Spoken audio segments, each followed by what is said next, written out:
Bismillahirrahmanirrahim. Assalamualaikum warahmatullahi wabarakatuh. Alhamdulillah kita bertemu lagi di pertemuan yang selanjutnya dari pembelajaran daring PPKN ini. Semoga kalian tetap semangat, sehat, dan tetap bahagia dimanapun kalian berada. Nah, ini ya, terus kita kemudian masuk ke materi yang berikutnya. Singkat saja, singkat dan cepat ya. Karena setelah materi ini insya Allah kalian ganti bab. Ini adalah materi terakhir di bab yang kedua.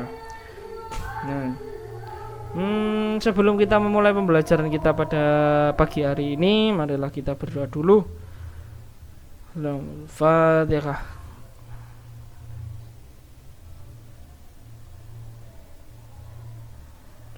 Nah, untuk yang kita bahas pada pagi hari ini apa ya? Nah, yang kita bahas hari ini adalah tentang sifat-sifat Undang-Undang Dasar Negara Republik Indonesia tahun 1945. Setelah kemarin kita membahas tentang pembukaan ya, sekarang kita membahas tentang sifat-sifatnya. Setelah kemarin pembukaan, kita membahas tentang Undang-Undang Dasarnya. Jadi kalau kemarin mukadimah, sekarang kita masuk ke isinya, pasal-pasal dan sebagainya ya.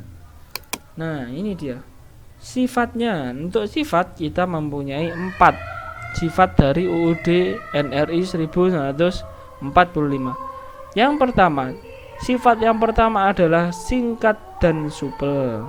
Ini nanti ada keterangannya di bawahnya ya, di slide selanjutnya. Yang pertama adalah singkat dan supel. Sifat yang kedua itu adalah memuat norma atau memuat aturan. Yang ketiga adalah hukum positif. Yang keempat adalah tertulis. Nah, kira-kira seperti apa artinya? Ini ya, tertulis, singkat dan supel, memuat norma, hukum positif. Ini saya balik tadi urutannya. Yang pertama, tertulis.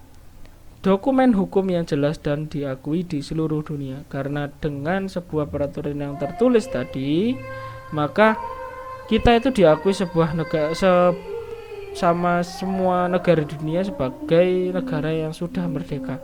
Karena salah satu syaratnya setelah kemarin ya, setelah kita membahas tentang dasar negara Pancasila sebagai syarat yang pertama, yang kedua, bangsa yang merdeka harus mempunyai sebuah konstitusi atau sebuah hukum yang berlaku di negara tersebut.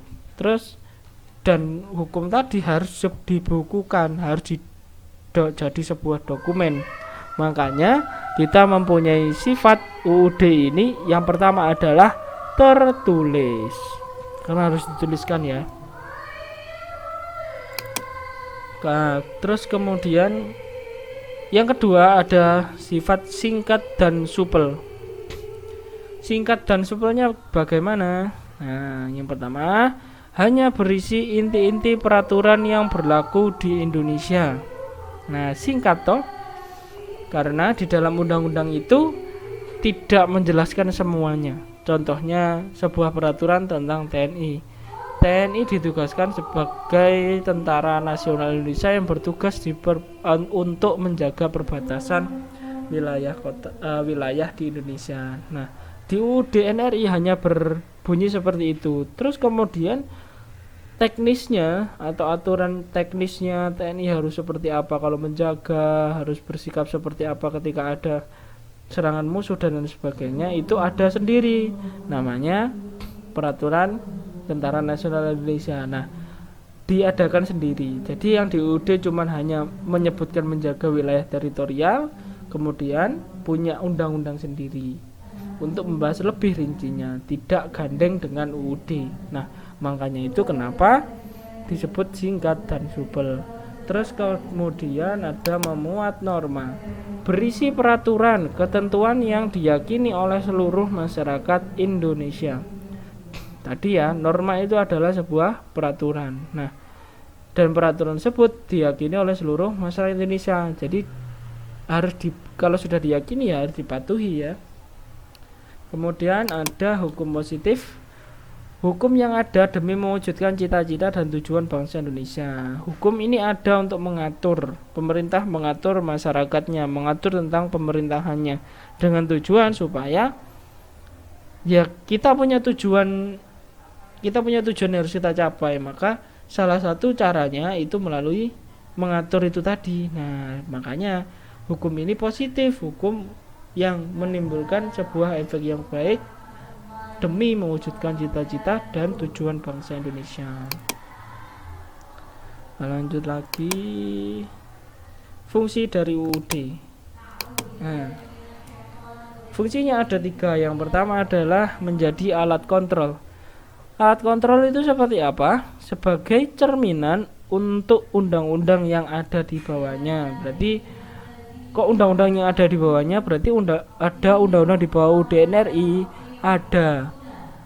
Di Indonesia itu sistem perundang-undangannya ada seperti hierarki ya, urutan atau seperti piramid, dari yang paling atas yang paling tinggi hingga yang paling bawah. Nanti habis ini saya tunjukkan gambarnya.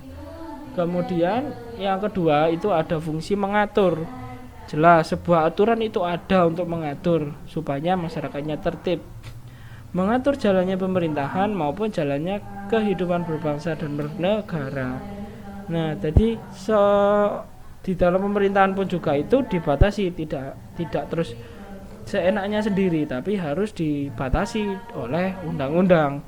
Begitupun juga kehidupan berbangsa dan bernegara bagi masyarakat. Kita bisa bebas mau ngapa-ngapain, mau gini, tapi tetap kebebasan kita pun itu juga dibatasi oleh kebebasan orang lain. Nah, kemudian ada penentu. Yang terakhir fungsinya adalah penentu hak dan kewajiban bagi masyarakat maupun pemegang kekuasaan. Nah, lagi-lagi membicarakan tentang hak dan kewajiban.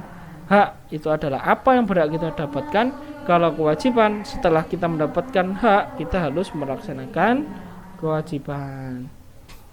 Hak kita mendapatkan pembelajaran. Nah, ini kalian mendapatkan pembelajaran. Kewajiban kalian apa? Kewajiban kalian yang mengerjakan tugas ketika dikasihkan tugas, kemudian mengumpulkannya ya, terus kemudian dinilai, itu adalah untuk mendapatkan nilai, itu adalah hak kalian. Nah, terus kemudian kita lanjut.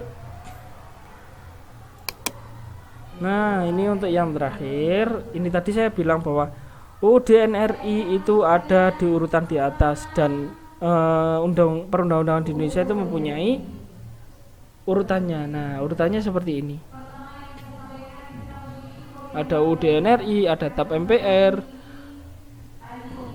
ada undang-undang atau perpu, kemudian PP, Perpres, Perda provinsi, Perda kabupaten atau kota.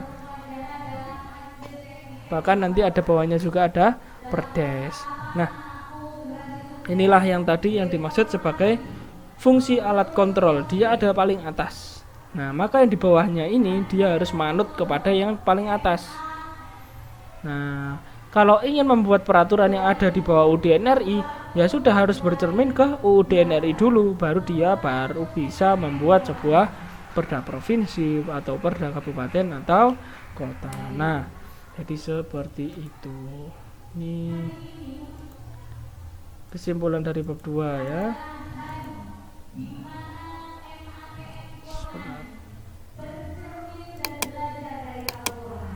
Nah, ini yang terakhir kesimpulan bab 2 ini ya. Pembukaan UUD NRI adalah pokok kaidah fundamental atau kaidah dasar, ada demi mewujudkan cita-cita dan tujuan bangsa Indonesia sebagai pembatas hak dan kewajiban, dan yang terakhir sebagai pedoman bagi pemerintah untuk mengatur dan mengelola kenegaraan. Nah, sampai sini dulu. Ini nanti mungkin bisa di pause di bagian ini ya. Nah, sampai sini dulu untuk pembelajaran kita pada pagi hari ini. Semoga bermanfaat dan jangan lupa untuk dicatat. Kalau tidak dicatat, silakan terima risikonya besok ya. Terima kasih.